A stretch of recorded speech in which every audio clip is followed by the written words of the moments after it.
Boys, see what we caught: another vagrant who believes the sidewalk is his. As Detective Gavin Strickland stood over Xavier Booth, who sat quietly against the brick wall under the midday sun, the radio crackled. Xavier sat on the ground in a green hoodie with his blue jeans worn and ripped. His beard was unkempt, and beside him lay his sign, "Anything helps." As Strickland leaned over, a noticeable gleam flashed from his polished badge. He asked in a sneering voice, "What's your name, friend? Time to clean up this neighborhood trash." But as Strickland reached for his handcuffs, Xavier spoke for the first time, his voice steady and professional. "Detective Strickland, badge number 4472. You're currently being recorded for Internal Affairs Investigation 2024-087. Strickland froze. The homeless man's eyes were suddenly sharp, calculating, nothing like the broken vagrant he'd appeared to be moments before. "Welcome to Frost Folktales. This is where we tell the stories of those who were underestimated, dismissed, and targeted, yet chose courage over silence. If these stories move you, subscribe and be part of a community that refuses to let them fade into the background." 3 weeks prior, FBI Director Philip Grayson sat across from Xavier Booth inside the conference room on the 20th floor of the federal building. Natural light poured in through the enormous windows as Grayson placed files on the table. The director's expression was solemn as he pushed forward a considerably thick folder toward Xavier. He was dexterous in blue suit. "Agent Booth, we have a situation that requires your attention at the 12th precinct in Metro City. In 6 months, 17 corruption complaints dealt with, which all were dismissed by internal affair. Abuse of authority, civil rights violations, tampering with evidence. The entire department is corrupt from inside to outside." Xavier Booth was dressed in his regular FBI polo shirt and dark blue jacket, with his eyes engaging the files. At 42, he was the Bureau's most decorated undercover specialist. 15 years of taking down crime families, terrorist cells, and corrupt politicians. Even though people respect a muscular and alert physical appearance, it is the mind that makes one legendary. "What is the plan, Director?" Grayson leaned forward, his voice dropping to barely above a whisper. "Deep cover. You go in as a homeless veteran named Marcus Johnson. We've got the backstory ready, fake military discharge papers, even a criminal record to explain why you're on the streets. The corruption centers around Detective Gavin Strickland and his crew. They're running protection rackets, skimming drug money, and brutalizing anyone who can't fight back." Xavier absorbed every detail as Grayson continued. "Your handler will be Agent Monica Briggs. She'll maintain visual surveillance from a coffee shop 2 blocks from your position. Her casual appearance will help her blend with the neighborhood crowd. This isn't just about getting evidence, Booth. These officers are violating constitutional rights daily, and their victims are predominantly Black and Hispanic residents who feel powerless to fight back." The weight of the mission settled on Xavier's shoulders like a familiar burden. "How long do you estimate for full infiltration?" Grayson shrugged, his blue jacket catching the afternoon light. "However long it takes. But Booth, understand, this isn't just surveillance. You'll be completely vulnerable out there. No backup, no extraction team standing by. If they make you, you're on your own until we can mobilize." Xavier nodded slowly, already mentally preparing for the transformation ahead. "When do we start?" "Tomorrow morning. Agent Briggs will brief you on surveillance protocols and emergency signals. Your fake identification documents are being finalized tonight. Once you're on those streets, you become Marcus Johnson completely. No breaking character, no matter what they throw at you." The next 3 weeks tested every skill Xavier had developed in his FBI career. Sleeping in alleys, eating from dumpsters, enduring the casual cruelty of officers who saw him as less than human. But his trained eye caught everything. Detective Strickland's weekly meetings with drug dealer Ramon Vega, The envelope of cash that changed hands every Tuesday behind the abandoned warehouse. Officer Curtis Langley planting evidence on teenagers whose only crime was existing while black. Captain Ronald Hester destroying incident reports that documented excessive force complaints. Agent Monica Briggs maintained her position at Cafe Luna, her red sweater and dark jeans helping her appear like any other neighborhood regular. She documented every interaction through telephoto lens, building a visual record of the systematic corruption Xavier witnessed firsthand. Their communication was limited to subtle hand signals and predetermined meeting locations. But Xavier knew she was always watching, always ready to call for federal backup if the situation turned deadly. The evidence mounted daily. Xavier memorized license plate numbers of unmarked cars used for illegal surveillance. He noted times, dates, and exact conversations as Strickland's crew divided money stolen from crime scenes. The pattern was clear. They targeted vulnerable populations who wouldn't be believed if they reported abuse. Homeless veterans, undocumented immigrants, recovering addicts, anyone society already viewed with suspicion. But gathering evidence meant enduring the constant dehumanization. Officers would walk past Xavier's corner, making comments about cleaning up human garbage. Strickland himself had stopped several times, always finding excuses to search Xavier's belongings, to run his fake identification through the system, to assert dominance over someone he perceived as powerless. At this Tuesday afternoon, with the sun-warmed brick wall at his back, Xavier became aware of the familiar weight of the small recording device in the lining of his jacket. Agent Briggs sat at her usual window table 50 yards away. Her red blouse was visible through the cafe glass as she pretended to read a magazine while keeping the street in her peripheral vision. Detective Strickland's radio made noise while he heard Xavier's words. "Registering? What the hell are you talking about, homeless?" His voice had the particular edge cops develop when their authority gets tested, but Xavier saw the flicker of uncertainty in his pale blue eyes. Xavier remained seated, his posture deliberately non-threatening despite the bombshell he just dropped. Internal Affairs Case Number 2024-087, Detective. 3 weeks of documented corruption, bribery, and civil rights violations. You want to add intimidating a federal informant to your charges. The color drained from Strickland's face as he stepped back, hand instinctively moving toward his service weapon.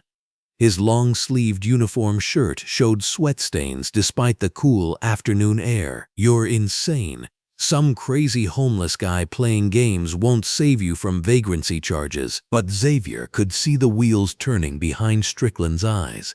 The detective was remembering every interaction, every casual conversation within earshot, every envelope of dirty money exchanged while this seemingly broken man sat nearby.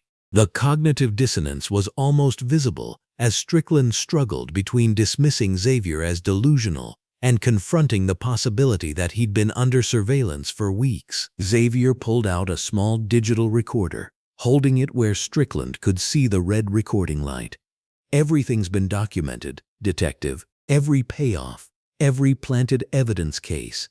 Every time you and your crew violated someone's constitutional rights because you thought they couldn't fight back." Strickland's hand moved to his radio, calling for backup with barely controlled panic in his voice.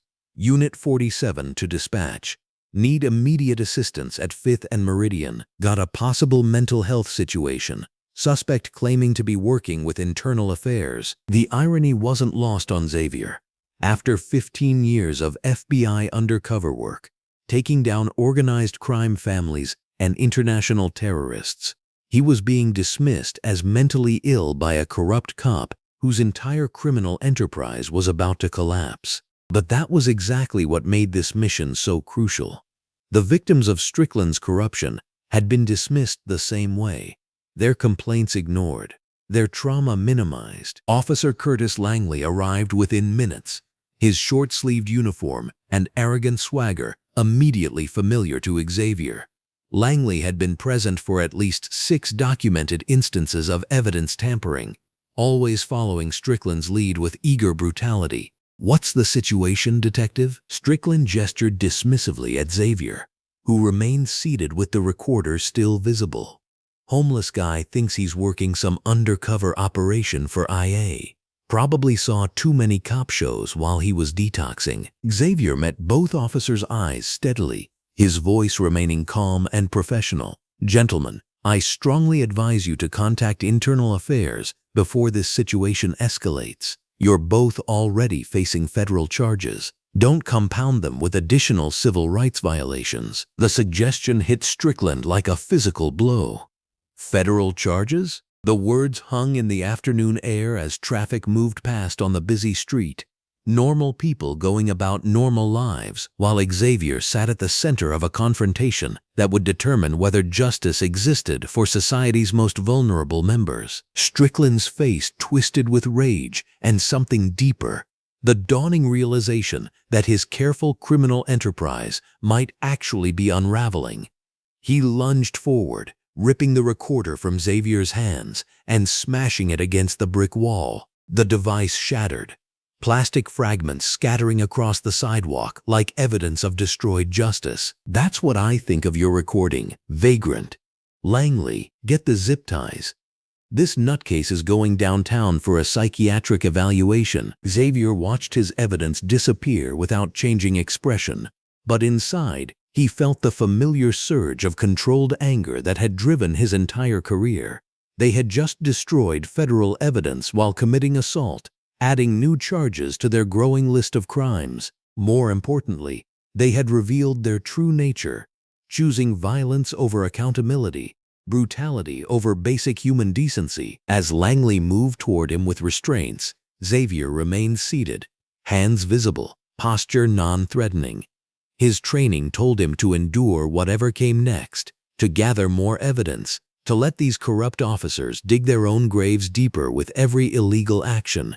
But part of him, the part that had spent 3 weeks being treated as subhuman, wanted to reveal his true identity and watch their faces crumble. The man did not yell, but quietly spoke with 100% certainty. "Detective Strickland, badge 4472, Officer Langley, badge 3891, whatever you're about to do that's federal, their eyes are on you, recording it, building cases. The decision you make today is going to dictate if you're looking at life in federal prison or 20 years. As Langley was getting the restraints ready, Strickland reached for a nightstick and lowered his voice. "Your only view, vagrant, will be the inside of a padded cell." The afternoon sun continued beating down on the sidewalk as Xavier Booth, decorated FBI agent and protector of constitutional rights, prepared to endure whatever brutality these corrupt officers could deliver. Because sometimes justice required sacrifice, and sometimes the most powerful weapon against systematic oppression was the willingness to absorb its worst impacts while gathering the evidence needed to destroy it forever. In 50 yards away, Agent Monica Briggs watched through her telephoto lens, documenting every moment, every violation, every step that would eventually lead to federal indictments. The trap was closing, even as Xavier disappeared into the custody of the very criminals he was sworn to bring down. Detective Gavin Strickland looked down at Xavier Booth, who was sitting against the brick wall, and smiled cruelly. For 3 weeks, Xavier had been doing undercover surveillance on this part of sidewalk downtown, where sun already throwing some nasty shadows. The tattered blue jeans and green jacket of a homeless man reinforced his persona. Fit for documenting corruption of the 12th precinct, Strickland, whose short-sleeved police uniform was moist with sweat despite the October coolness, said, "You think you're pretty smart, don't you? Recording internal affairs? You're just another crazy street rat who wants attention." Xavier remained seated, his hands visible and his voice steady. "Detective Strickland, I am Special Agent Xavier Booth, Federal Bureau of Investigation, badge number FB7439. I am conducting an authorized federal investigation into police corruption. I need you to step back and contact my supervisor, Director Philip Grayson." Strickland laughed, a harsh sound that echoed off the surrounding buildings. FBI? You hear this guy, Langley? He gestured to his partner, Officer Curtis Langley, who had just arrived in a second patrol car. Langley was younger, maybe 30, with long sleeves despite the warm weather and nervous energy that suggested he was always looking for his next adrenaline fix. "What's the situation?" Langley asked, his hand already moving to his baton. "Got ourselves a real federal agent here," Strickland said mockingly. "Says he's FBI, investigating us poor, honest cops. Probably watched too many movies while he was high." Xavier watched both officers carefully, memorizing every detail. Strickland's badge number 4721 gleamed on his chest, while Langley wore 5839. Xavier had been documenting their activities for weeks, watching them shake down local businesses, plant evidence, and abuse their authority with impunity. Now he was experiencing their corruption firsthand. "Officers, I'm going to slowly reach for my identification," Xavier said, his voice carrying the calm authority of 15 years in federal law enforcement. "My FBI credentials are in my jacket pocket." "Don't you move," Strickland barked, his hand moving to his weapon. "Now you're reaching for what? A gun?" "I am unarmed," Xavier replied firmly. "I am a federal agent conducting an authorized investigation. You need to contact FBI Director Philip Grayson immediately at 202-324-3000. Strickland's eyes narrowed. This homeless man spoke with too much confidence, knew too many specific details. It was unsettling, but Strickland had come too far to back down now. 3 weeks ago, he'd taken $50,000 from drug dealer Marcus Torres in exchange for losing key evidence. If Internal Affairs was really investigating, if this man had somehow recorded that transaction, Strickland was looking at 20 years in federal prison. "You know what I think?" Strickland stepped closer, his shadow falling across Xavier. "I think you're delusional. Probably been smoking that synthetic stuff that's going around. Makes people think they're cops, FBI agents, superheroes even." Across the street, Agent Monica Briggs sat at a window table in Bruno's coffee shop, her red blouse and professional demeanor allowing her to blend in with the downtown business crowd. She watched the confrontation through high-powered binoculars, her hand hovering over her service weapon. Every instinct screamed at her to intervene, to flash her badge and extract her partner immediately. But Xavier had been clear. The investigation was bigger than one arrest, bigger than one corrupt cop. They needed to document the entire system, capture the full extent of the corruption that poisoned the 12th precinct. "This is a mistake that will cost you your career," Xavier said, his voice carrying no threat, only certainty. "Detective Strickland, badge 4721, you are about to commit multiple federal crimes, including assault on a federal officer, civil rights violations, and obstruction of justice." Something about the way Xavier spoke made Langley hesitate. "Strickland, maybe we should call this in. Guy knows an awful lot about federal procedures." "He's crazy," Langley. "Probably spent time in county and heard other inmates talking about their cases." Strickland grabbed Xavier's arm and yanked him to his feet. "Get up, Agent whatever your name is. Special Agent Xavier Booth, FB 7439. Xavier repeated as Strickland spun him around and slammed him face first against the brick wall. The impact sent shockwaves through Xavier's chest, but he remained calm, knowing that every assault was being captured by Monica's surveillance equipment. "I've had enough of your mouth," Strickland growled, pressing his forearm against the back of Xavier's neck. "You want to play FBI? Let me show you how we treat cop wannabes in Metro City." Strickland drove his knee into Xavier's lower back, sending lightning bolts of pain up his spine. Xavier absorbed the blow silently, his mind automatically cataloging each use of force for his eventual federal report. Unnecessary force applied to compliant suspect. Assault with intent to cause bodily harm. Civil rights violation under color of authority. What's happening in there? A woman's voice came out loud over the growing crowd of onlookers. A few people had come out of the cafe to watch the arrest, with some already pulling their phones out to film. "Police business," Langley called out in response, but he did not sound very convincing. He was aware this was becoming an unusual arrest. The crowd was making him nervous. "That man isn't resisting," called out another voice. "Why are you beating him like that?" Strickland looked up to see at least a dozen people watching, several with phones pointed in his direction. "Langley, get those phones," he ordered. While Strickland held Xavier against the wall, Langley moved through the crowd, using his authority to confiscate recording devices. "This is an active police investigation," he announced. "Recording is interfering with official business. Hand over your phones now." The crowd reluctantly complied, knowing that resistance would likely result in their own arrests. Xavier memorized their faces, knowing he would need witnesses for the federal case. The woman in the blue jacket appeared to be in her 60s. The man in the green top was maybe 45.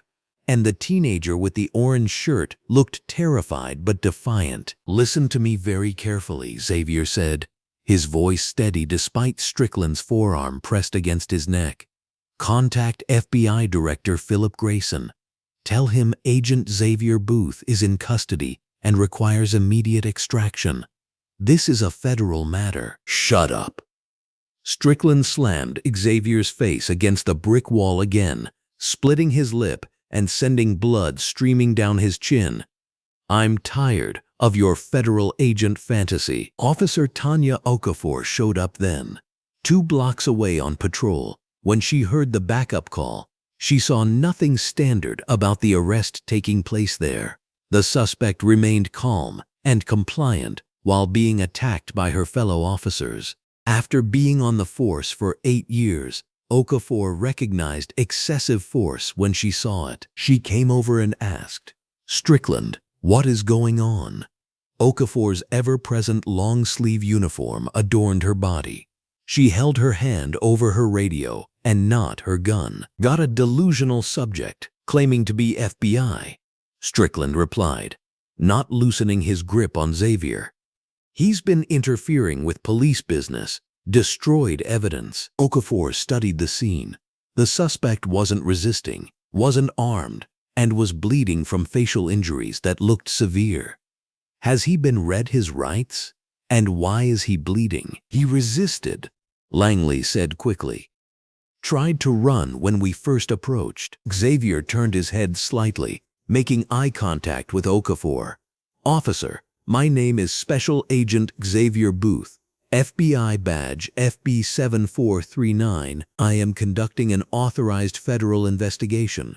Please contact Director Philip Grayson at FBI headquarters to verify my identity." Something in Xavier's voice, the specific badge number, the calm authority despite his injuries, made Okafor pause. She'd arrested plenty of delusional suspects over the years, but this man spoke with the precision of someone accustomed to testifying in federal court. "Maybe we should verify his story," she suggested carefully. "Call it in. Check if there's any federal investigation ongoing." Strickland's eyes flashed with anger. "Okafor, mind your own damn business. This is my arrest, my scene. You got a problem with how I handle suspects?" The threat in Strickland's voice was clear. Okafor knew the detective had connections throughout the department, knew that crossing him could mean the end of her career. But watching a handcuffed man being beaten didn't sit right with her oath to protect and serve. "I'm just saying proper procedure," she replied carefully. "Proper procedure is backing up your fellow officers," Strickland snapped.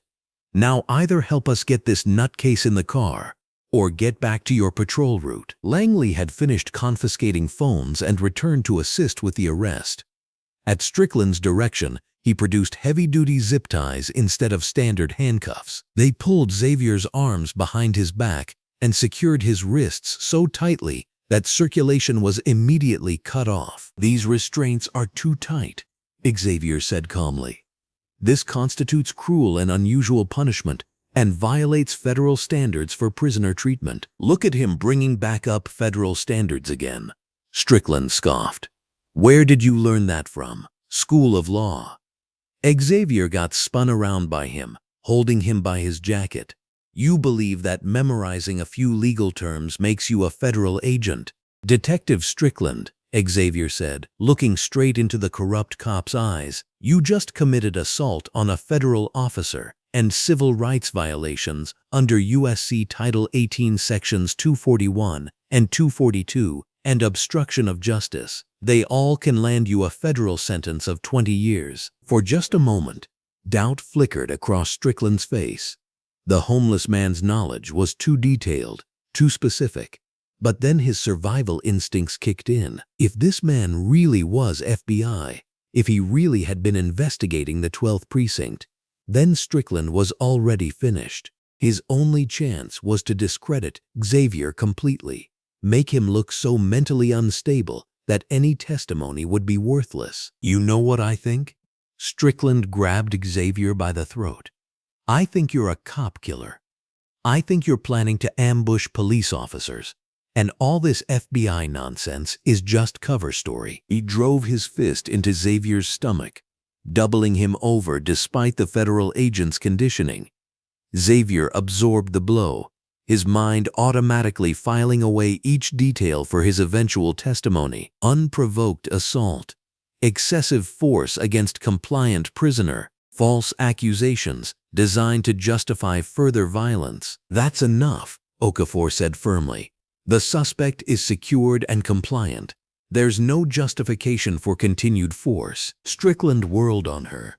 You questioning my judgment, Okafor? You think this piece of garbage deserves special treatment? I think he deserves constitutional rights like every other suspect, she replied, knowing she was crossing a line but unable to watch the brutality continue. Constitutional rights? Strickland laughed harshly. Maybe you should transfer to internal affairs if you're so worried about constitutional rights. The threat was clear, but Okafor stood her ground.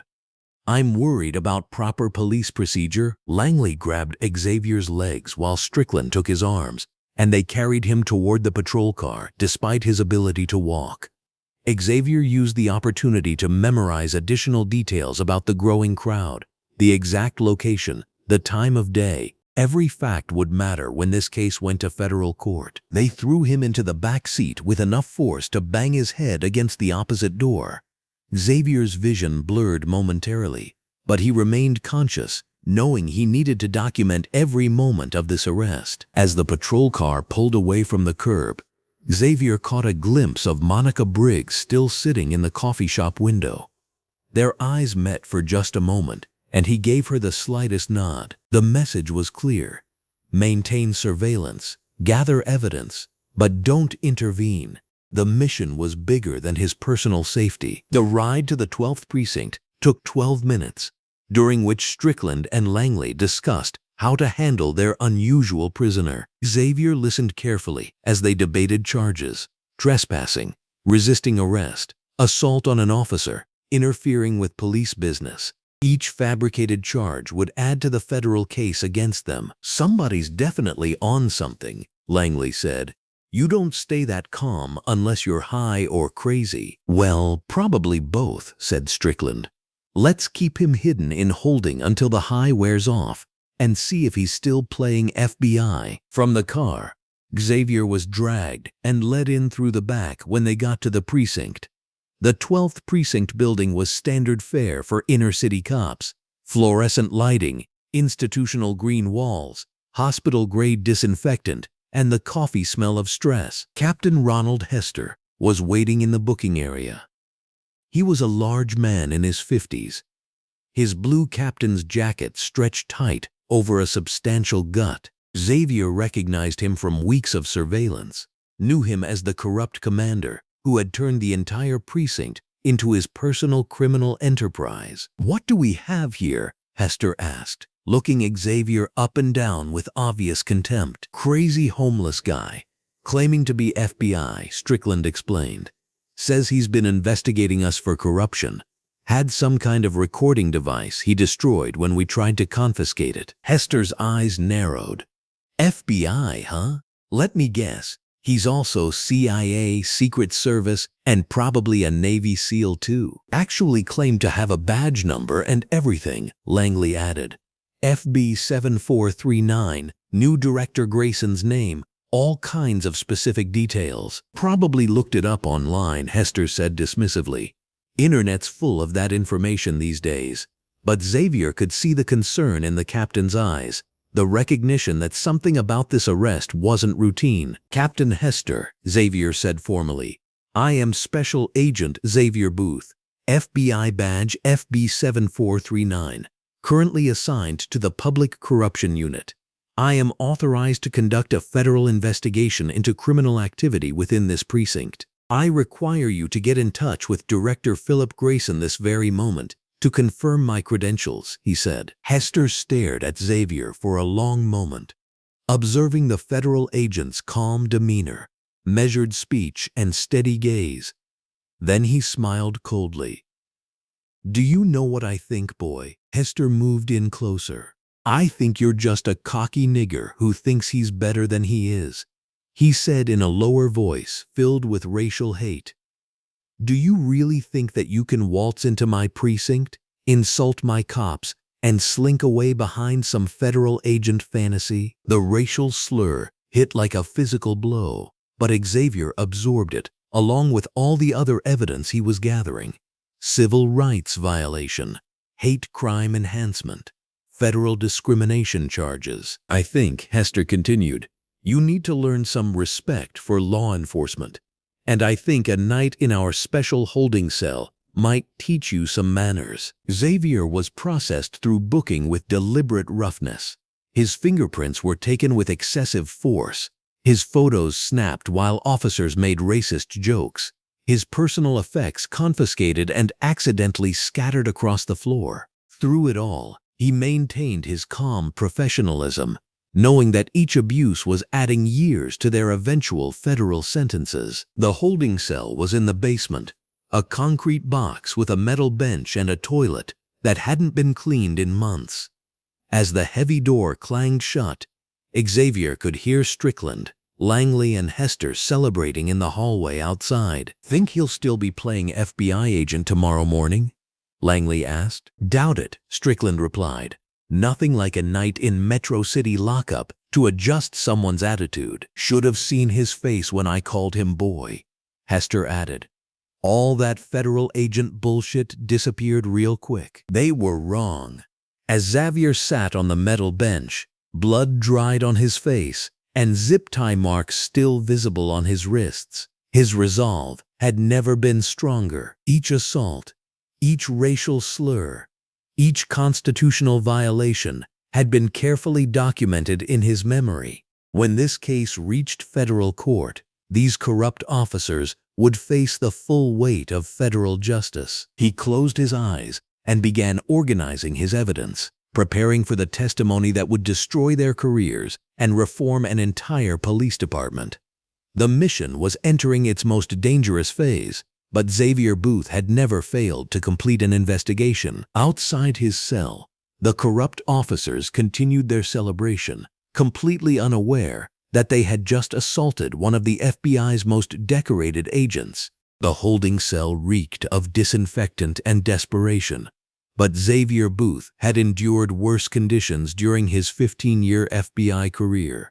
Sitting on the metal bench in his torn orange jacket and blue jeans, he maintained perfect posture despite the pain radiating from his ribs where Officer Curtis Langley had kicked him. The overhead fluorescent lights cast harsh shadows across the concrete walls, but Xavier welcomed the brightness. It kept him alert, focused on his mission. 18 hours had passed since Detective Gavin Strickland's brutal arrest. 18 hours of documenting every federal law violation, every constitutional breach, every piece of evidence that would eventually destroy the corrupt network infecting Metro City's 12th precinct. Xavier's trained mind cataloged each detail with photographic precision. The steel door clanged open, and Captain Ronald Hester strutted in, wearing his long-sleeved uniform, his badge gleaming under the fluorescent lights.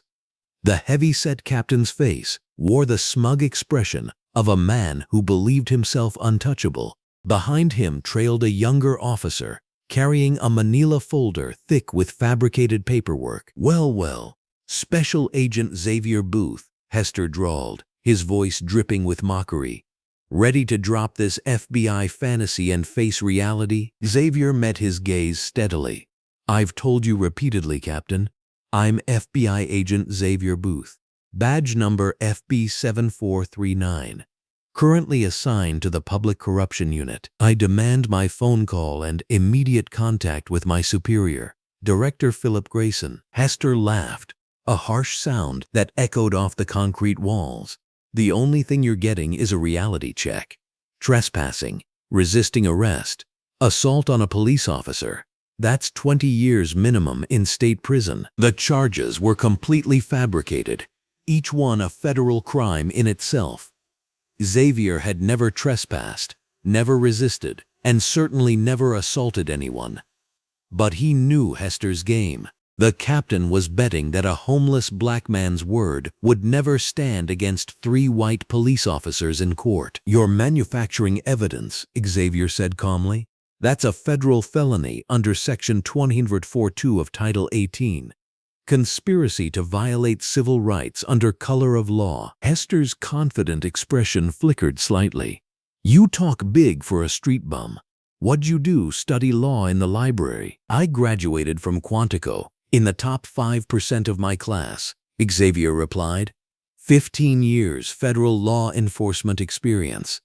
Specialized training in organized crime, public corruption, and civil rights violations. My current assignment involves investigating systematic corruption in this precinct, which you've just added to exponentially. The captain's face flushed red, but he forced another laugh. Internet research doesn't make you FBI, boy. Xavier rattled off a series of internal FBI codes, current case numbers from ongoing federal investigations, and specific procedural protocols that no civilian could possibly know. He described the layout of FBI headquarters, named specific agents in various field offices, and detailed classified federal law enforcement techniques. Hester's confidence wavered further, but his pride wouldn't let him back down. Lucky guesses. Maybe you worked as a janitor in some federal building. Then explain how I know that Operation Blue Shield was compromised last month by a leak in your department, Xavier said quietly. Or why the DEA pulled their joint task force operation after someone tipped off the Martinez cartel about Thursday's raid. The color drained from Hester's face. Those details were highly classified, known only to a handful of federal agents and corrupt local cops who'd been feeding information to criminals. Xavier's knowledge could only come from one source, legitimate FBI access. But Hester had gone too far to retreat now. Lock him up, he barked to the younger officer. 24-hour psychiatric hold. This man is clearly delusional and dangerous. As the captain stormed out, Xavier added another federal crime to his mental list: unlawful detention of a federal agent. The evidence was mounting exponentially. Hours crawled by in the holding cell. Through the small window, Xavier could see Agent Monica Briggs positioned in the coffee shop across the street, her red blouse visible through the glass. She'd been maintaining surveillance for 18 hours, coordinating with Director Philip Grayson and preparing for extraction. But Xavier had signaled her through subtle hand gestures to maintain position. This operation was too important to abort now. The cell door opened again, and Detective Gavin Strickland entered wearing his short-sleeved uniform, his face grim with determination. He carried a digital recorder and a thick folder, setting up for interrogation. Time for some truth, Marcus, Strickland said, using Xavier's undercover alias. Drop the act. We both know you're not FBI. Agent Xavier Booth, he corrected patiently. I can provide my service record, commendations, case history, and direct contact information for my supervisors. Strickland settled into his chair, studying Xavier intently. Okay, let's play. Tell me about FBI procedure for undercover operations. Xavier launched into a detailed explanation of federal protocols, approval procedures, chain of command requirements, backup agent positioning, evidence preservation standards, and legal boundaries for undercover work. He described specific training scenarios from Quantico, named instructors who'd taught specialized courses, and outlined federal regulations governing law enforcement infiltration operations. The detective's expression grew increasingly uncomfortable as Xavier demonstrated knowledge that no civilian could possess. But Strickland's racist assumptions ran too deep to accept reality. Google searches, he muttered. You studied up good. I'll give you that. Then explain my knowledge of the Torino family investigation, Xavier said. Specifically, why Agent Patricia Valdez was reassigned after the Miami operation went sideways 3 months ago. Strickland's eyes widened. That information was so classified that even local law enforcement brass wouldn't have access. Only active federal agents working organized crime cases would know those details. But the detective's pride overruled his growing doubts. Lucky guess. Maybe you got a cousin work somewhere federal. Xavier shook his head sadly. Every moment of denial was another federal crime, another piece of evidence for the eventual prosecution. Strickland was digging his own grave deeper with each word. Down the hallway, Xavier could hear other illegal activities unfolding. Officer Curtis Langley was destroying evidence from a drug bust, bragging loudly about planting cocaine on an innocent teenager. 2 detectives discussed dividing money stolen from a crime scene, arguing over proper percentages. Captain Hester intimidated a witness over the phone, threatening her family if she testified in an upcoming brutality case. Each conversation was another federal crime. Each word was more evidence for the massive racketeering case Xavier was building. The 12th precinct wasn't just corrupt, it was a criminal organization operating under color of law. Other inmates in nearby cells began sharing their stories when they learned Xavier was investigating police corruption. Marcus Williams, a mechanic, described being framed for auto theft when he couldn't pay Detective Langley's protection money. Sarah Chen, a restaurant owner, told how Captain Hester demanded weekly payments to avoid health department harassment. James Foster, a college student, had been beaten unconscious during a traffic stop for disrespecting Officer Bradley. Xavier memorized every detail, every name, every crime. These weren't isolated incidents. They were systematic violations of civil rights, part of an organized pattern that stretched back years. The corruption was far worse than FBI intelligence had suggested. Meanwhile, Officer Tanya Okafor was struggling with her conscience in the precinct's main office. She'd witnessed Xavier's brutal arrest, heard his consistent claims about being FBI, and noticed details that troubled her professional instincts. His vocabulary, his calm demeanor under pressure, his extensive knowledge of law enforcement procedures. None of it fit the profile of a delusional homeless man. Wearing her short-sleeved uniform and sitting at her desk under the bright overhead lights, Tanya pulled out her personal cell phone.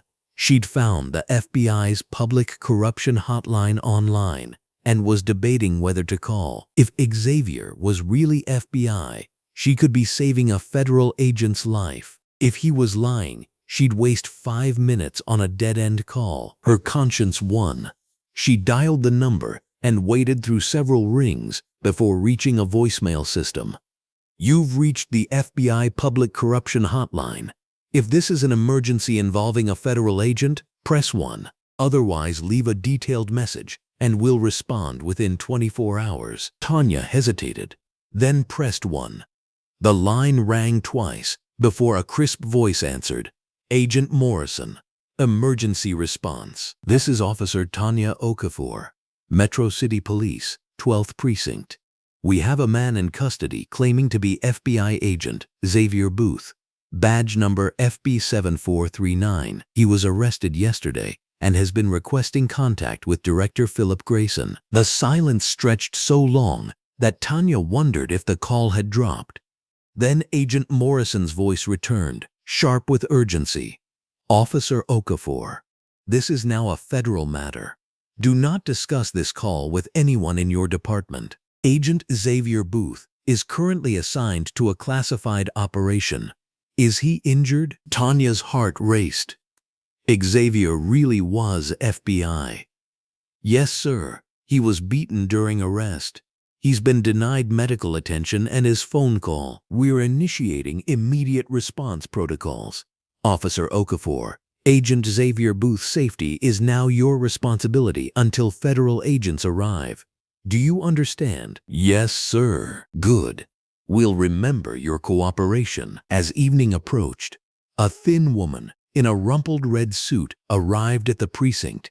Public Defender Rebecca Martinez had been assigned Xavier's case and was immediately suspicious of the charges. 20 years of experience had taught her to recognize fabricated evidence, and Xavier's case reeked of police misconduct. She found Captain Hester blocking access to her client, claiming Xavier was undergoing psychiatric evaluation.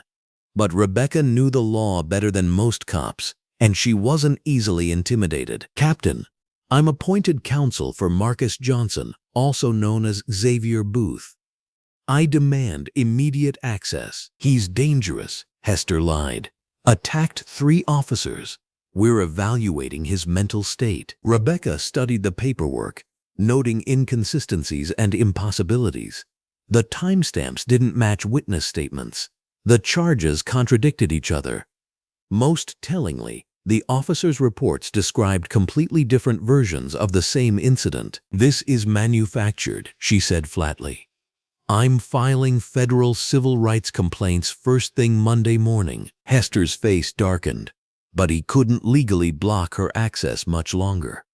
The fabricated evidence would never survive competent legal scrutiny, and he knew it. As night fell, Xavier was transferred to county jail in preparation for his first court appearance.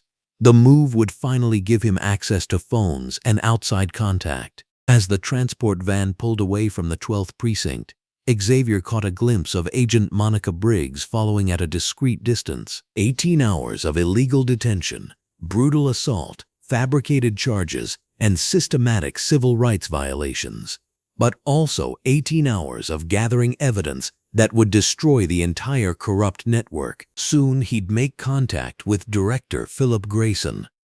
Soon the full weight of federal law enforcement would descend on Metro City's 12th precinct. Soon, Detective Gavin Strickland and his corrupt colleagues would learn that they'd made the worst mistake of their careers when they decided to brutalize an FBI agent. The fluorescent lights of Metro County Jail cast harsh shadows across the concrete walls as Xavier Booth sat on the metal bench in his holding cell. After 18 hours of deliberate abuse and constitutional violations, he finally had access to what every prisoner was guaranteed: one phone call. The irony wasn't lost on him that it took being transferred from the corrupt 12th precinct to county lockup to exercise his basic rights. Xavier approached the payphone mounted on the wall, his movements deliberate despite the soreness from Detective Gavin Strickland's assault.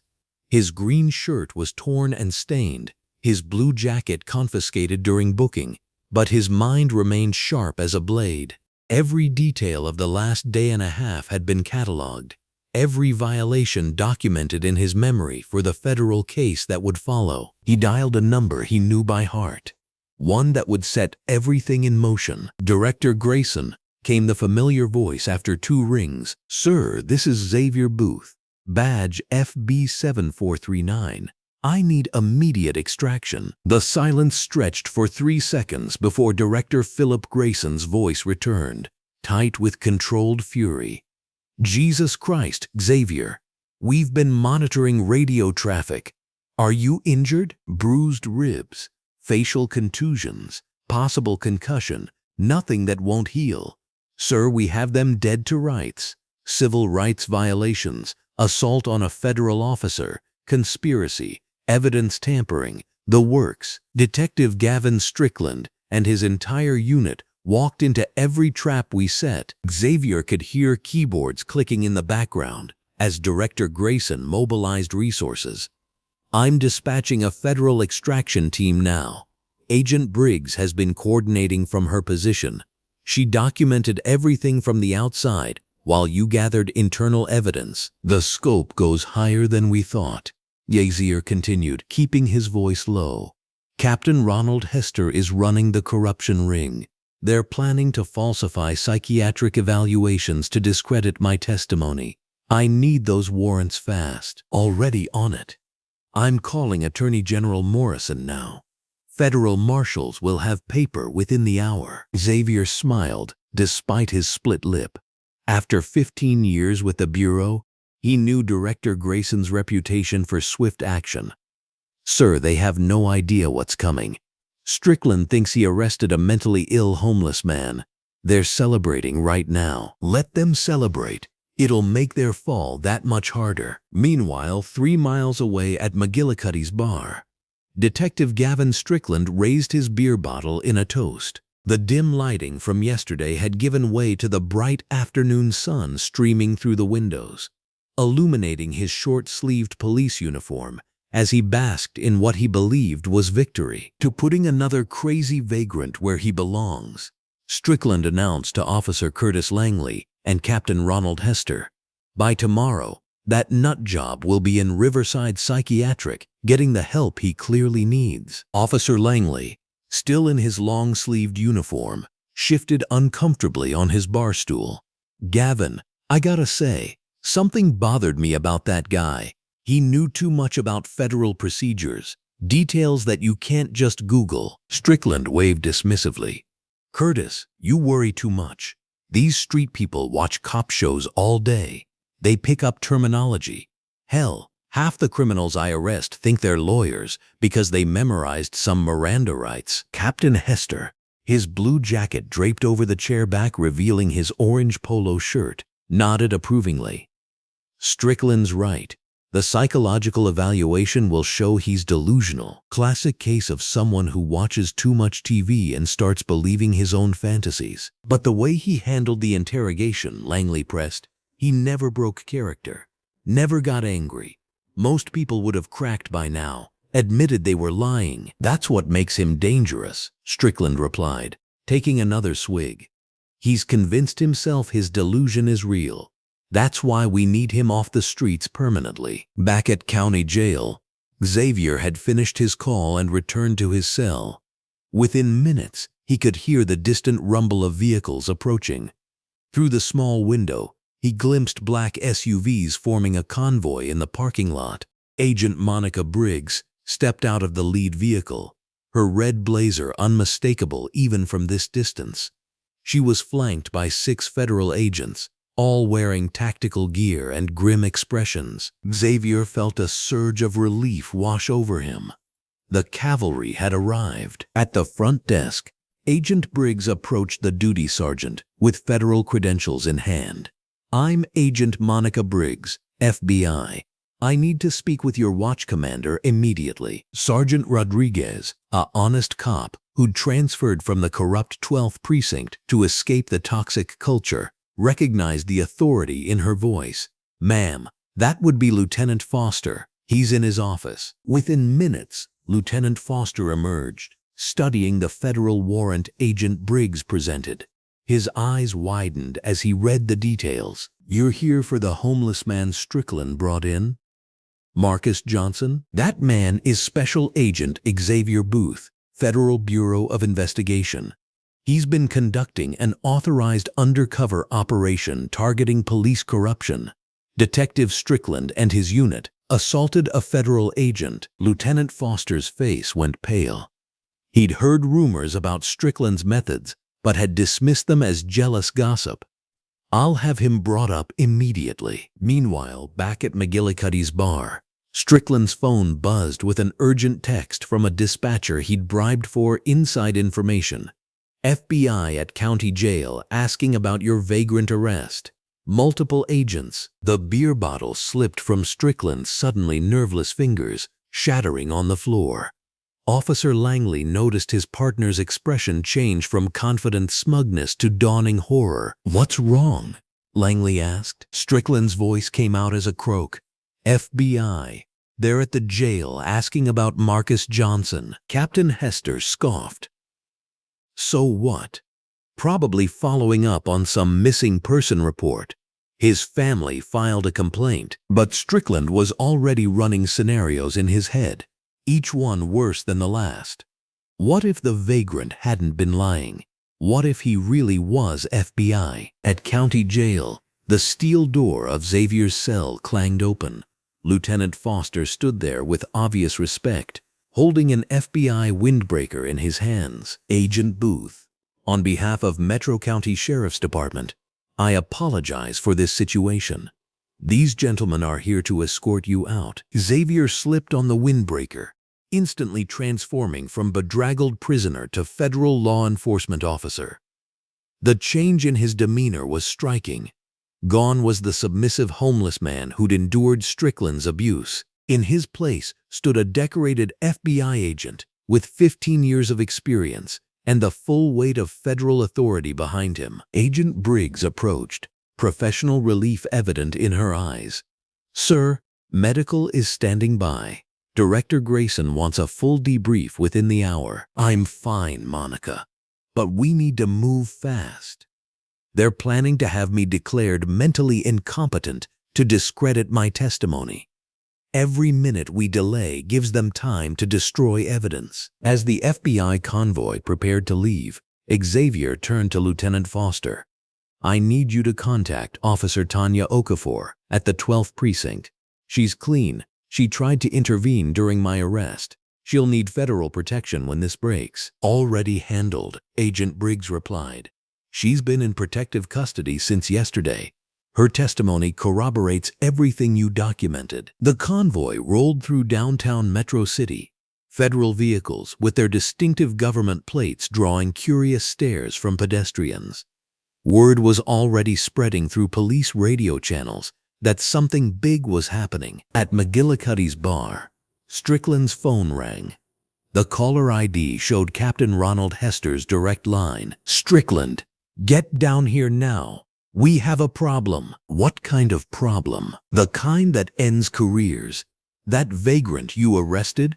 FBI just extracted him from county jail with federal warrants. The phone slipped from Strickland's hand, clattering across the bar floor. Officer Langley watched his partner's face cycle through disbelief, terror, and finally, sick recognition of the truth. Oh God, Strickland whispered. He really was FBI. What are you talking about? Langley demanded. Marcus Johnson. He kept saying he was Special Agent Xavier Booth. Badge number FB7439.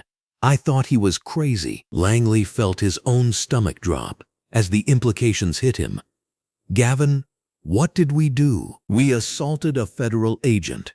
We violated his civil rights. We held him without charges. Strickland's voice grew quieter with each realization.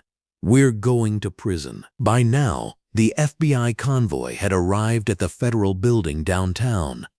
Xavier stepped out of the lead SUV, his professional bearing fully restored despite the visible injuries on his face. News crews, somehow alerted to the developing story, captured footage of the decorated FBI agent who'd endured police brutality to expose corruption. Director Philip Grayson waited in the lobby, his expression mixing pride and anger. Pride in Xavier's dedication to the mission, anger at what had been done to one of his best agents. Xavier, excellent work. The Attorney General has authorized a full federal prosecution. We have warrants being prepared for Strickland, Langley, Hester, and 6 others in their corruption network. What about the mayor? Lorraine Connolly will be indicted separately. Your evidence about campaign contributions in exchange for protection extends the conspiracy to City Hall. As they rode the elevator to the FBI field office, Agent Briggs filled Xavier in on developments. Simultaneous raids are planned for tonight. We'll hit their homes, the precinct, and City Hall all at once. No time to coordinate their stories or destroy evidence. Xavier nodded approvingly. After 18 hours of enduring Strickland's abuse while gathering evidence, He was ready to see justice served. Meanwhile, at the 12th precinct, Detective Gavin Strickland sat in Captain Hester's office. Both men, realizing their careers and freedom were measured in hours, not years. The same fluorescent lights that had illuminated their crimes now seemed harsh and unforgiving as reality crashed down around them. "How the hell were we supposed to know?" Hester demanded. "He looked homeless. He acted homeless. He told us exactly who he was," Strickland replied quietly. "Multiple times. We just didn't listen." Outside the precinct, federal agents were already positioning surveillance teams for the evening raids. Special Agent Xavier Booth's undercover operation was about to bear fruit in the most spectacular takedown of police corruption in Metro City's history. The revelation was complete.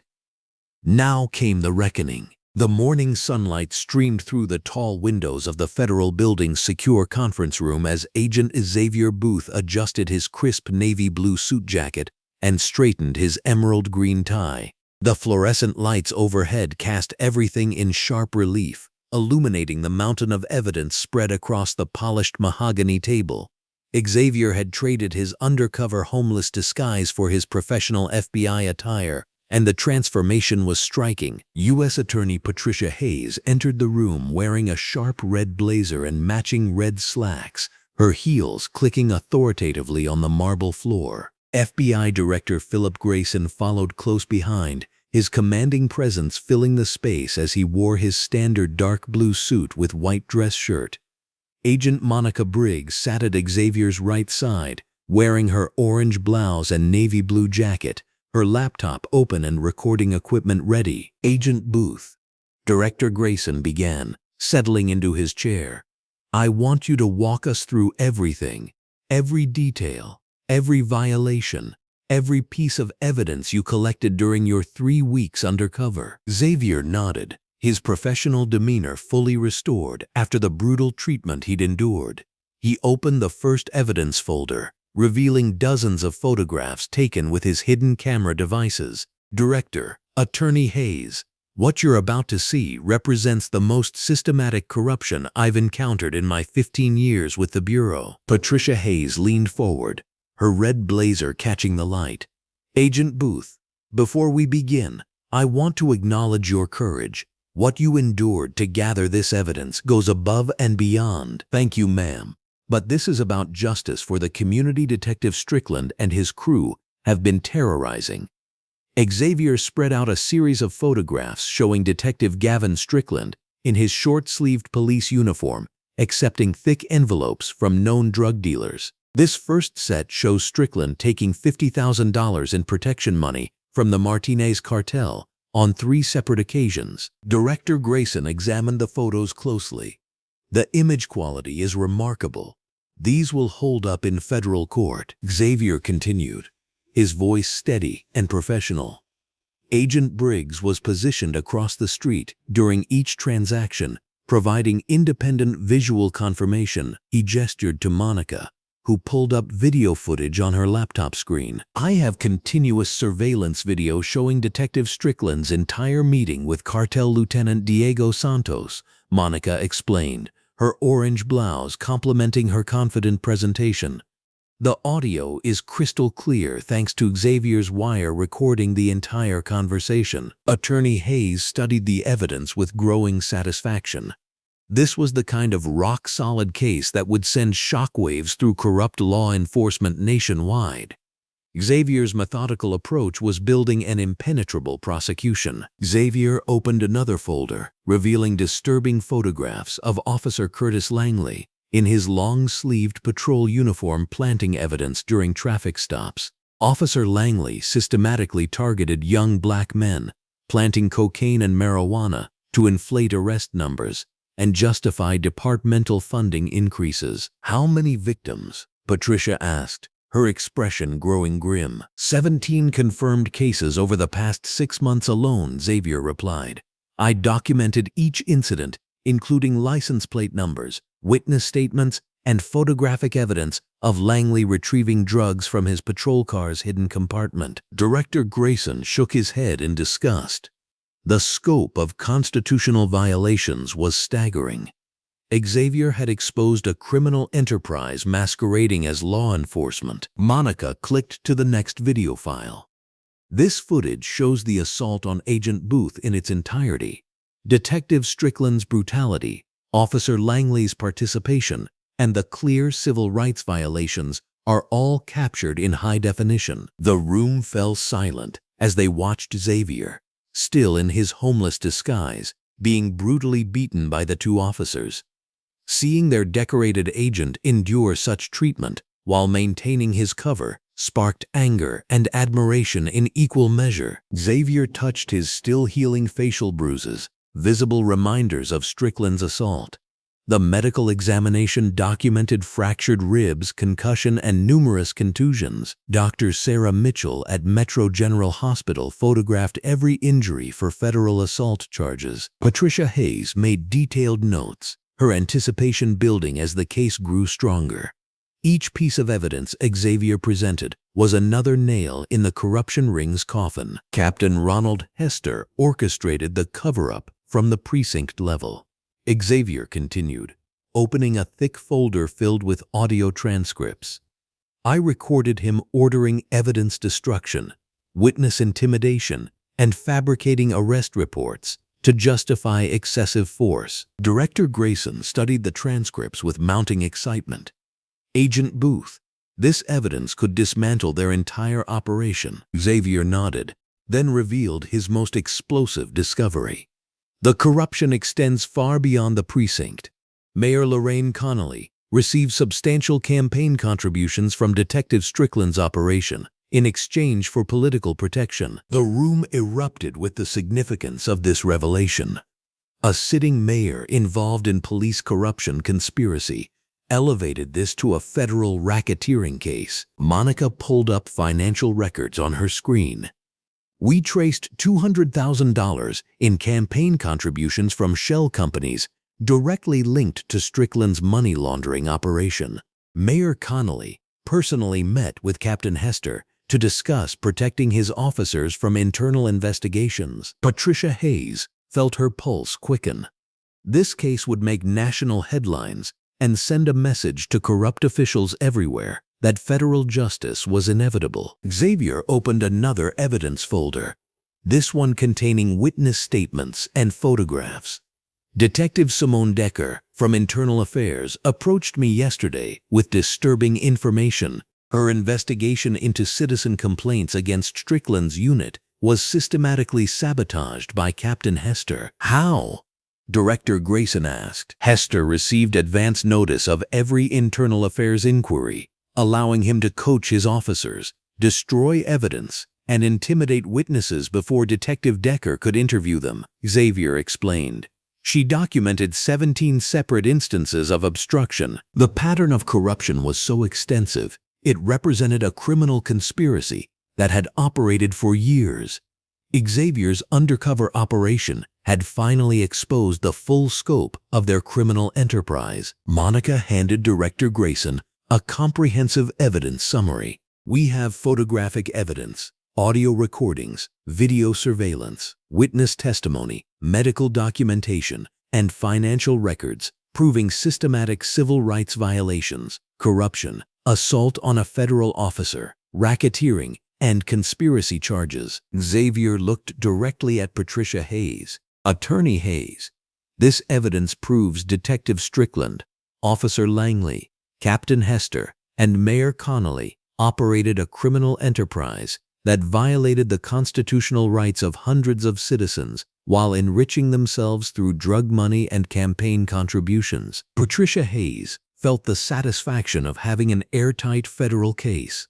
Xavier's professionalism and attention to detail had built something that would transform law enforcement accountability. Agent Booth, this evidence package is extraordinary. Federal Judge Edmund Wharton will have everything he needs to issue arrest warrants for the entire corruption ring, she declared. Director Grayson stood up, his anticipation for justice evident. I'm calling Judge Wharton immediately. These warrants will be signed within the hour. Xavier gathered his evidence folders, his sense of vindication growing stronger. After enduring brutal assault and systematic humiliation, federal justice was finally mobilizing against Strickland's criminal operation. Monica coordinated with the tactical team leaders via encrypted communication. Agent Booth were planning simultaneous pre-dawn raids on all subjects' homes and offices. Detective Okafor is standing by to secure the precinct evidence room and prevent destruction of additional evidence. Patricia Hayes reviewed the arrest warrant applications one final time. Agent Booth, when Detective Strickland is arrested at his suburban home tomorrow morning, he'll face the same humiliation and powerlessness he inflicted on you and countless innocent citizens. Xavier felt the poetic justice of Strickland's impending arrest, mirroring his own brutal treatment. The corrupt detective who had dismissed him as a delusional homeless man would soon discover the consequences of assaulting a federal agent. Director Grayson shook Xavier's hand firmly. Agent Booth, your courage and professionalism have exposed corruption that might have continued for years. This evidence will ensure federal convictions and systematic reform. As the meeting concluded, Xavier looked out the conference room windows at the city where Detective Strickland was spending his last night of freedom. Tomorrow's raids would begin the reckoning that corrupt officers throughout the nation would remember for decades. The evidence was overwhelming. The warrants were imminent, and federal justice was finally coming for Detective Gavin Strickland and his criminal enterprise. The federal courthouse steps buzzed with anticipation as media vans lined the street, their satellite dishes reaching toward the cloudy morning sky. Natural light streamed through the tall windows of the imposing brick building, casting long shadows across the marble floors inside. Agent Xavier Booth adjusted his green button-down shirt and blue jacket as he walked through the main entrance, his FBI credentials displayed prominently on his chest. The weight of justice finally arriving felt almost surreal after weeks of enduring brutal treatment at the hands of corrupt officers. Inside Courtroom 4B, Detective Gavin Strickland sat slumped at the defendant's table, his usual arrogant demeanor replaced by hollow-eyed resignation. His Orange County Jail jumpsuit was a stark contrast to the crisp police uniform he once wore with twisted pride. Officer Curtis Langley fidgeted nervously beside him, sweat beading on his forehead despite the courthouse's air conditioning. Captain Ronald Hester, the alleged ringleader, maintained a defiant scowl, but Xavier could see the fear lurking behind his bloodshot eyes. The bailiff's voice echoed through the packed courtroom as he announced the arrival of federal Judge Edmund Wharton, whose reputation for harsh sentences in corruption cases preceded him. The gallery was filled with community members, fellow FBI agents, and media representatives, all waiting to witness the formal charging of the corrupt officers who had terrorized Metro City's most vulnerable citizens for years. The United States of America versus Detective Gavin Strickland, Officer Curtis Langley, and Captain Ronald Hester, Judge Wharton announced, his voice carrying the weight of federal authority. You are charged with conspiracy to violate civil rights under color of law, assault on a federal officer, racketeering, conspiracy to obstruct justice, and multiple counts of corruption. Xavier felt a surge of satisfaction as he watched Strickland's face drain of color. The same man who had slammed him against a brick wall while calling him racial slurs now trembled before the full power of the federal justice system. Each charge carried potential decades in prison, and the evidence Xavier had gathered would ensure every single count stuck. The prosecution's case began with Xavier's own testimony before the federal grand jury, delivered with the precision and professionalism that had made him one of the FBI's most respected agents. Standing at the witness podium in his blue jacket and green shirt, Xavier recounted every detail of his 3-week undercover operation with methodical clarity. During my time posing as Marcus Johnson, I documented systematic corruption that went far beyond individual bad actors, Xavier testified, his voice steady and authoritative. This was an organized criminal enterprise operating under the protection of police badges. I witnessed Detective Strickland accept $50,000 in drug money from known dealers. I saw Captain Hester order the destruction of evidence that would have exonerated innocent suspects. I experienced firsthand their pattern of racially motivated violence against citizens who had committed no crimes. Strickland's defense attorney, a nervous man in an ill-fitting suit, attempted to argue entrapment, claiming that Xavier's presence had somehow corrupted his client. The argument crumbled immediately under cross-examination when Xavier calmly presented evidence showing the corruption network had been operating for years before his arrival. Agent Booth: did you at any point encourage or suggest that Detective Strickland accept bribes? The prosecutor asked. Absolutely not, Xavier replied firmly. My role was purely observational. I witnessed crimes that were already occurring as part of their standard operating procedures. They brutally assaulted me because they believed I was a homeless black man who couldn't fight back, not because I influenced them in any way. The courtroom erupted in murmurs of disgust as body camera footage played on the large screens, showing Xavier being slammed against walls and kicked while identifying himself as an FBI agent. The brutal reality of police corruption played out in high definition, leaving no room for denial or excuse. Outside the courthouse, the community's response was swift and overwhelming. Reverend Michael Washington, a respected civil rights leader, wearing a red dress shirt and black jacket, led a crowd of over 200 protesters demanding complete reform of the 12th precinct. For too long, our community has suffered under the boot of corrupt officers who believed their badges made them untouchable, Washington declared from the courthouse steps, his voice carrying across the crowd. Agent Xavier Booth risked everything to expose the truth, and now we demand justice not just for him, but for every innocent person these criminals brutalized. The crowd cheered as Washington held up photos of Xavier during his undercover operation, beaten and bloodied, but maintaining his dignity even in the face of systematic abuse. Community members shared their own stories of harassment, planted evidence, and violence at the hands of Strickland's unit, each testimony adding weight to the federal charges. Inside City Hall, Mayor Lorraine Connolly scrambled for damage control from behind her polished desk, her red blazer and matching skirt projecting authority she no longer possessed. Her carefully prepared statement blamed the corruption on a few bad apples while defending her administration's oversight. The performance fell flat as federal investigators revealed bank records showing suspicious campaign contributions from known drug dealers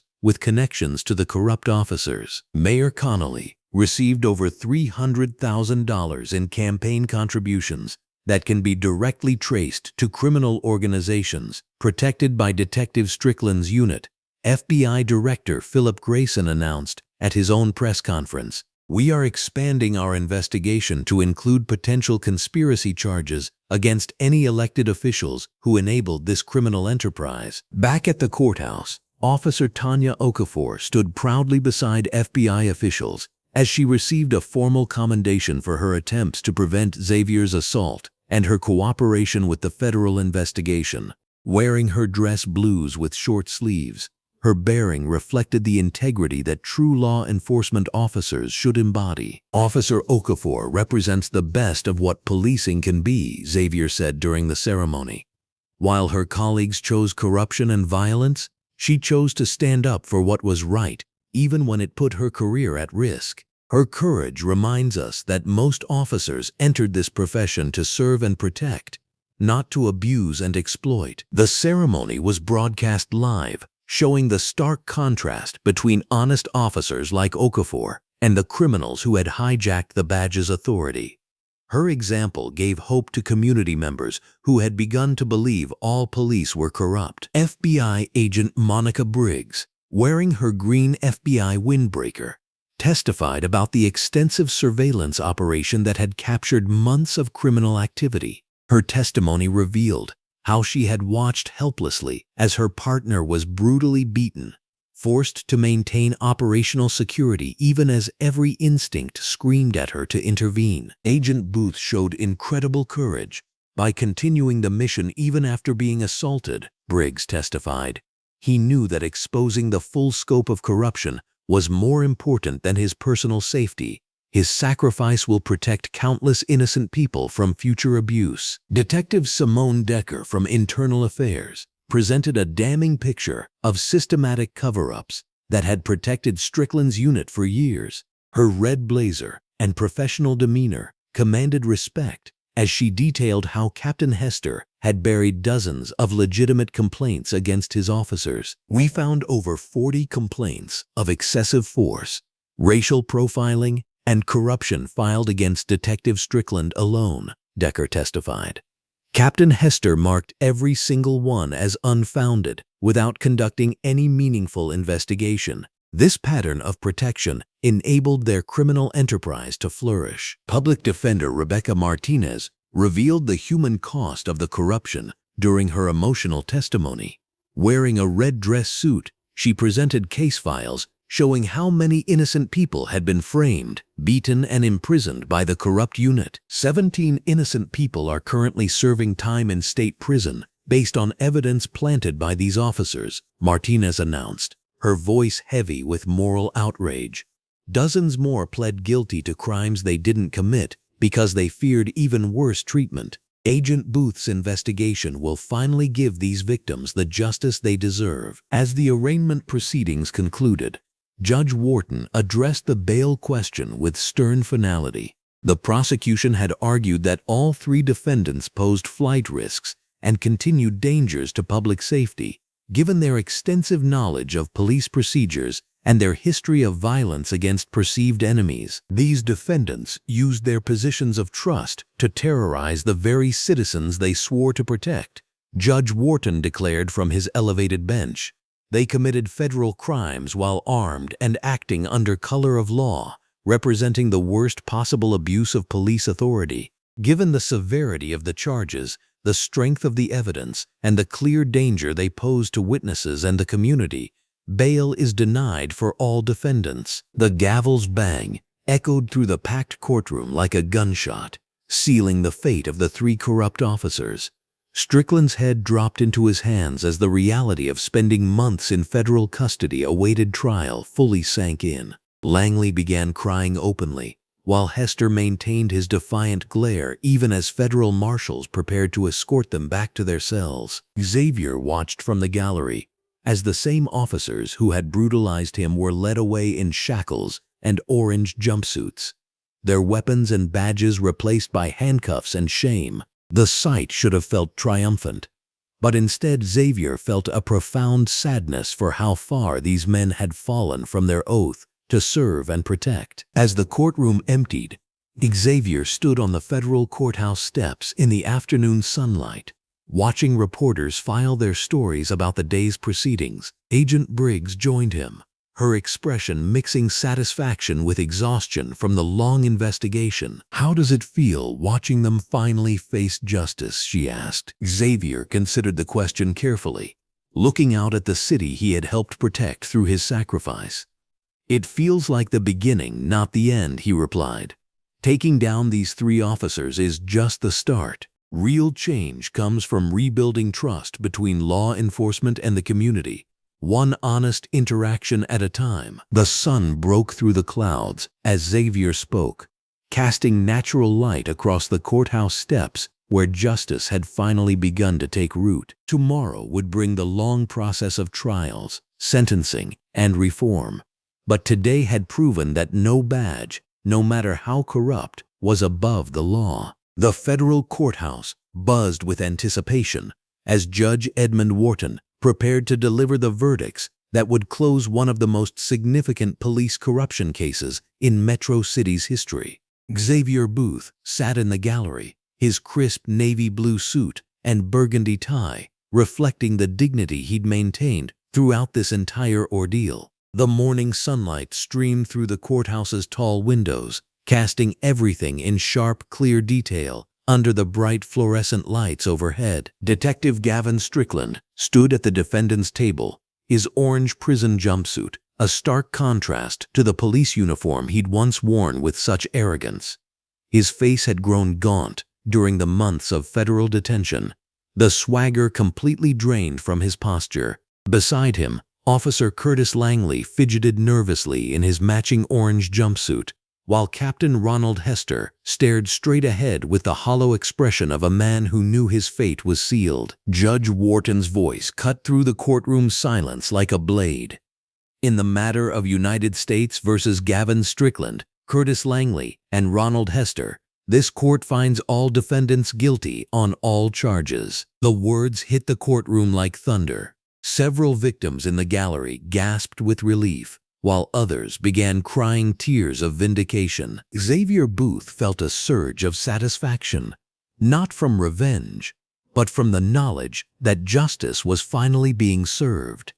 Agent Monica Briggs, seated beside him in her professional red blazer and black slacks, squeezed his shoulder gently. They had worked tirelessly for this moment, and seeing it arrive felt almost surreal. Judge Wharton continued with the sentencing phase, his voice carrying the weight of federal authority.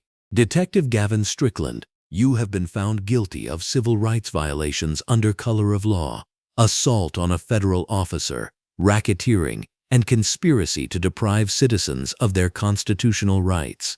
The evidence presented shows a pattern of racist violence, corruption, and abuse of power that strikes at the very heart of our justice system. Strickland's lawyer had tried desperately to minimize the charges, arguing that his client was simply following department culture. But Judge Wharton's expression showed no sympathy for such excuses. This court sentences you to 25 years in federal prison, followed by 5 years of supervised release. The gavel's impact echoed through the courtroom like a gunshot.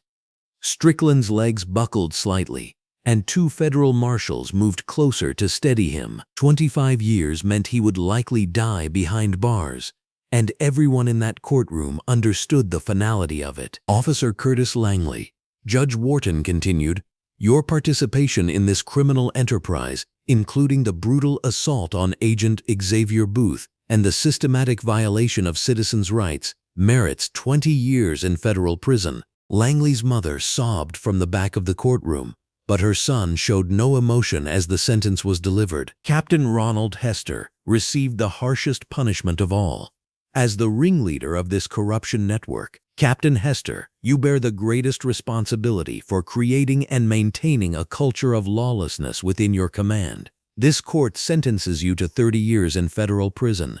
Hester's face remained stone cold, but Xavier Booth noticed his hands trembling as the marshals prepared to escort him away. Judge Wharton then turned his attention to Xavier Booth, asking him to approach the bench. Xavier walked forward with quiet dignity, his polished black shoes clicking against the marble floor. The judge's expression softened as he addressed the FBI agent who had risked everything to expose this corruption. Agent Xavier Booth, your courage in maintaining your undercover operation despite facing brutal assault and systematic abuse represents the highest ideals of law enforcement. Your willingness to endure personal harm to protect the constitutional rights of all citizens deserves the gratitude of this nation. The judge's words carried genuine admiration, and scattered applause broke out in the gallery. Xavier stepped to the microphone, his voice steady and professional. Your Honor, this case was never about me personally. It was about restoring faith in a system that had betrayed the very people it was sworn to protect. Every citizen, regardless of race or economic status, deserves to be treated with dignity by law enforcement. Today's sentences send a clear message that no badge provides immunity from justice. His words resonated throughout the packed courtroom.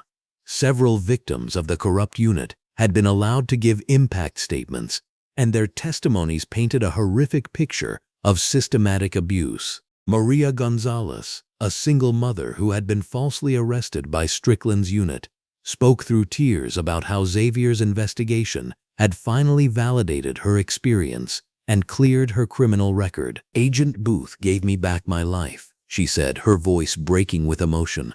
For 2 years, I carried the shame of a false arrest, unable to find work because of fabricated charges. Today, I can hold my head up again and tell my children that sometimes good people do fight for justice. Reverend Michael Washington, a prominent community leader who had advocated tirelessly for police reform, testified about the broader impact of the corruption. Agent Booth didn't just expose individual bad actors, the elderly Reverend explained, his blue jacket neat and pressed. Despite his advanced age, he revealed a system that had lost its way, that had forgotten its obligation to serve all citizens equally. The testimonies continued for hours, each one adding another layer to the overwhelming evidence of systematic abuse that Xavier's undercover work had exposed.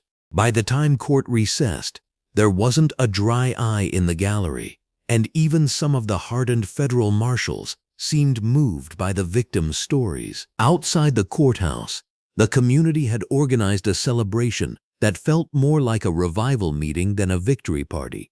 Hundreds of citizens gathered in the courthouse plaza, many holding signs thanking Xavier for his sacrifice. Reverend Washington took the makeshift podium and called Xavier forward to receive a symbolic key to the city. Agent Xavier Booth represents what law enforcement should be, Reverend Washington announced to the cheering crowd. He puts service above safety, justice above comfort, and truth above convenience.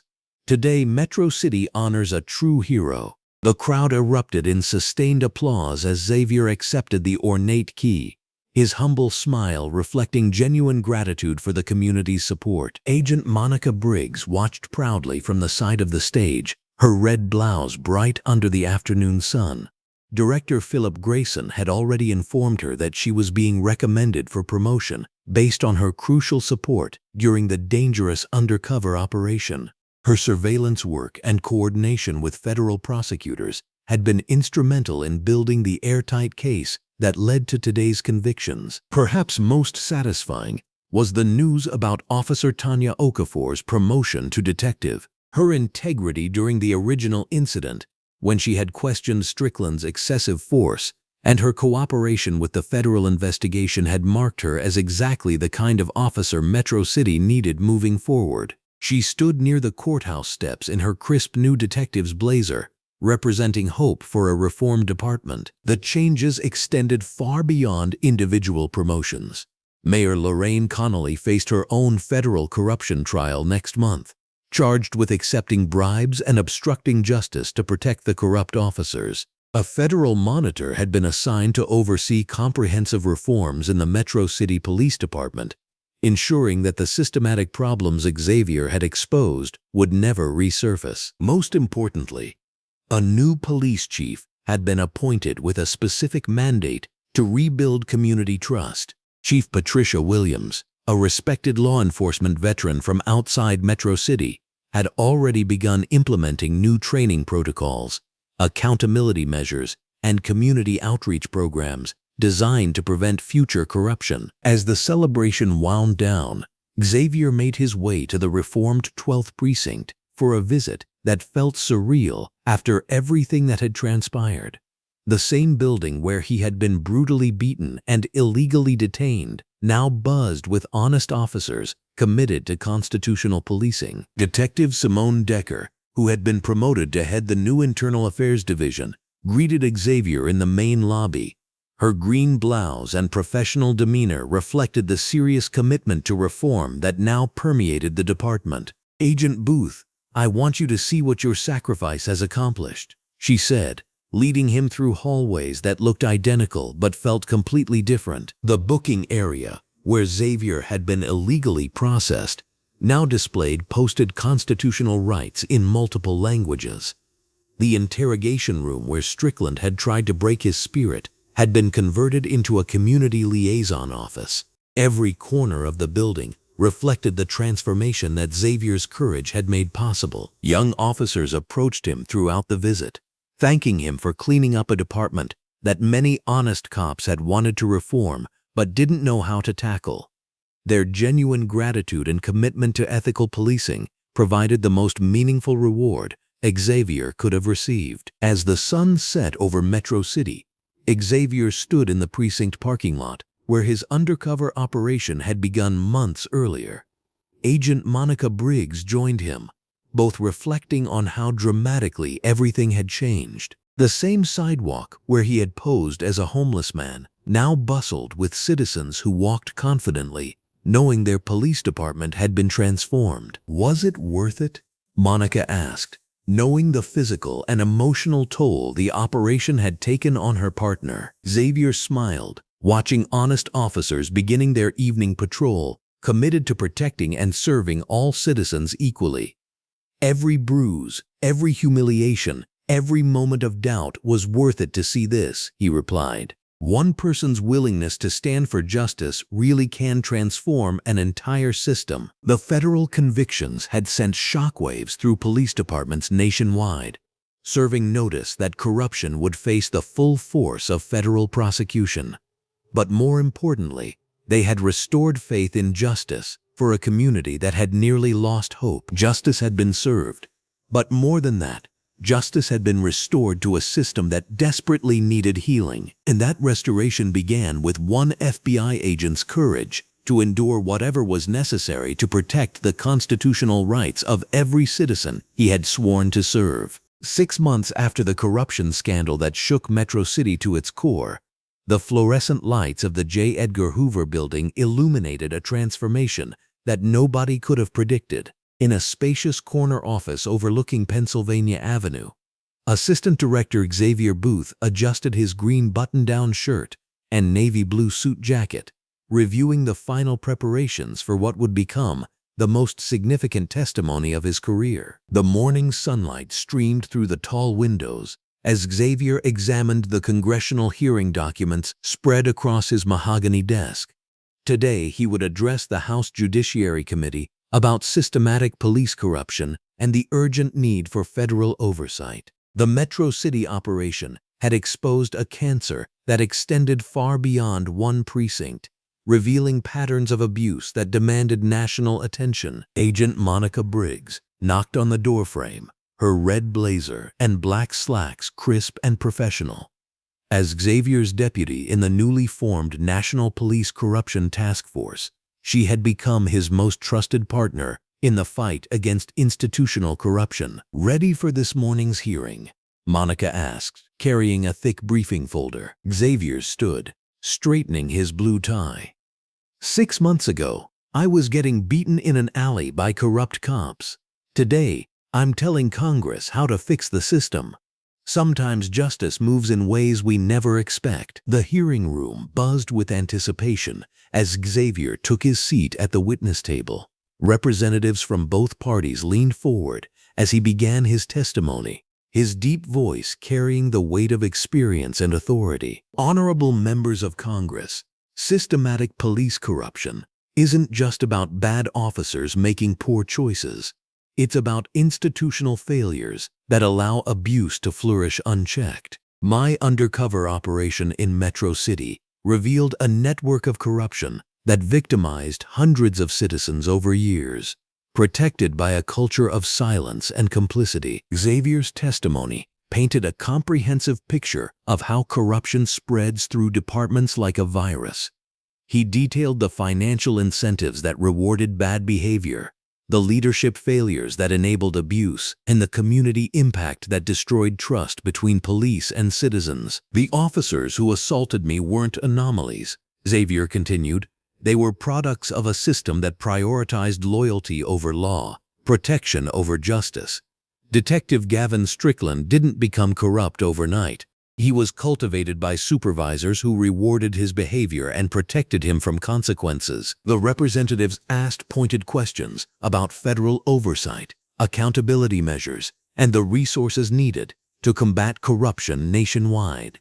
Xavier's responses demonstrated the depth of knowledge gained through his dangerous undercover work and months of analyzing similar problems across the country. Meanwhile, across the country, the FBI Academy in Quantico had integrated Xavier's Metro City operation into its core curriculum. Instructors used his case study to teach new agents about the complexities of undercover work, the courage required to maintain cover under extreme duress, and the systematic approach needed to dismantle corruption networks. In a bright classroom filled with eager recruits, Senior instructor Patricia Hendricks clicked through slides showing Xavier's transformation from decorated FBI agent to convincing homeless man. The students, representing diverse backgrounds and ethnicities, took detailed notes as she explained the psychological challenges of maintaining an undercover identity while enduring physical and verbal abuse. Agent Booth's operation succeeded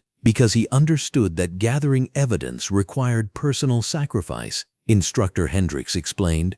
He absorbed brutal treatment not because he was weak, but because he was strong enough to prioritize justice over personal dignity. This level of commitment separates average agents from exceptional ones. Back in Metro City, Detective Tanya Okafor walked through the transformed 12th Precinct, her red uniform shirt and navy pants representing the new era of accountability and community engagement. As the primary liaison between the reformed department and community organizations, she had helped rebuild relationships that corruption had destroyed over decades. The precinct's bright lobby displayed community partnership awards, citizen complaint procedures, and transparency reports that detailed every use of force incident and citizen interaction.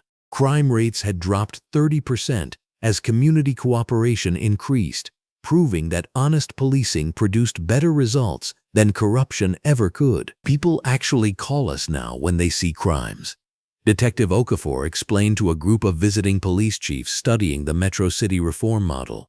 When citizens trust that officers will treat them fairly, they become partners in public safety instead of adversaries. The visiting chiefs examined the precinct's new accountability systems, including body cameras with tamper-proof technology, civilian oversight boards with real authority, and performance metrics that rewarded community engagement over arrest numbers. These innovations, born from Xavier's investigation, were being replicated in departments nationwide. In the federal courthouse downtown, dozens of former inmates walked free as their wrongful convictions were overturned.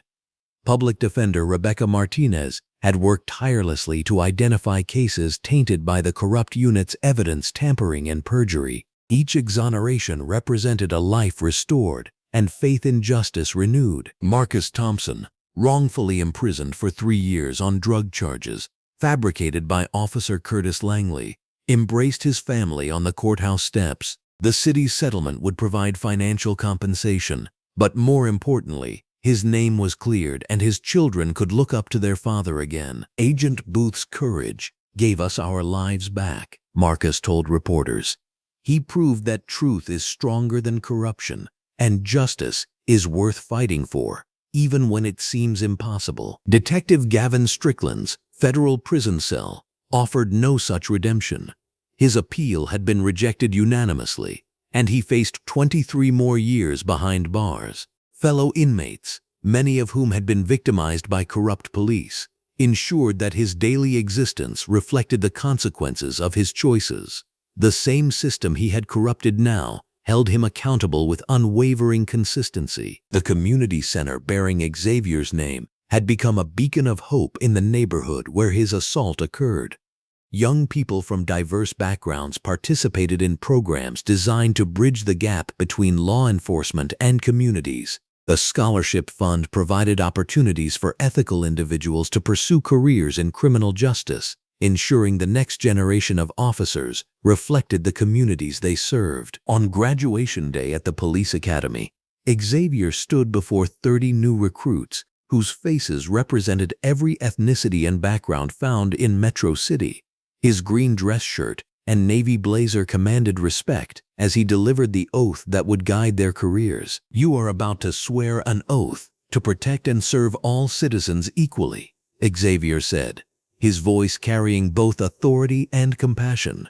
"That oath doesn't include exceptions for race, economic status, or social position. It means treating every person with the dignity and respect you would want for your own family." The new officers raised their right hands, repeating words that had been transformed from empty ritual to sacred promise through Xavier's example.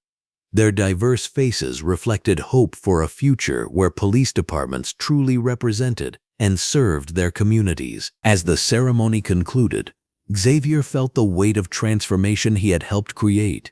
His personal sacrifice had produced systemic change that would protect countless citizens for generations to come. Back at FBI headquarters that evening, Xavier reviewed applications from honest officers across the country seeking to join his corruption task force. Each application represented another department ready to confront its problems, another community that might be saved from the abuse he had witnessed in Metro City. Agent Monica Briggs entered with files for their next operation.